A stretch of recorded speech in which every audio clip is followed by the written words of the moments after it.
ஒரே நேரத்தில் 4 இலக்குகளை தாக்கும் ஆகாஷ் ஏவுகணை சோதனை வெற்றி.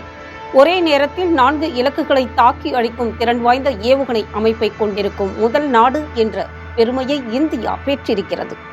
வானில் 25 கிலோமீட்டர் தூரம் வரையிலான இலக்குகளை அழிப்பதற்காக இந்திய பாதுகாப்பு ஆராய்ச்சி மற்றும் மேம்பாட்டு நிறுவனம் ஆகாஷ் ஏவுகணை அமைப்பை வடிவமைத்து தயாரித்து உள்ளது. இந்த ஏவுகணை அமைப்பு ஒரே நேரத்தில் 4 இலக்குகளை தாக்கி அழிக்கும் திறன் வாய்ந்தது. இது DRDOவால் தொடர்ந்து மேம்படுத்தப்பட்டு வருகிறது. இந்த ஏவுகணை அமைப்பு விமானப்படை அதிகாரிகளால் சோதித்து பார்க்கப்பட்டது. சோதனை ஓட்டத்தின் போது வானில் இலக்குகளாக நிர்ணயிக்கப்பட்டு இருந்த 4 ஆளில்லா விமானங்களை இந்த ஏவுகணை ஒரே நேரத்தில் வெற்றிகரமாக தாக்கி அழித்தது. இது ஒரே ஏவுதல் அலகில் இருந்து செலுத்தப்பட்டது என்பது சிறப்பாகும். இதன் மூலம் ஒரே ஏவுதல் அலகில் இருந்து 4 இலக்குகளை ஒரே நேரத்தில் தாக்கி அழிக்கும் திறன் வாய்ந்த ஏவுகணை அமைப்பை கொண்டிருக்கும் முதல் நாடு என்ற பெருமையை இந்தியா பெற்றிருக்கிறது.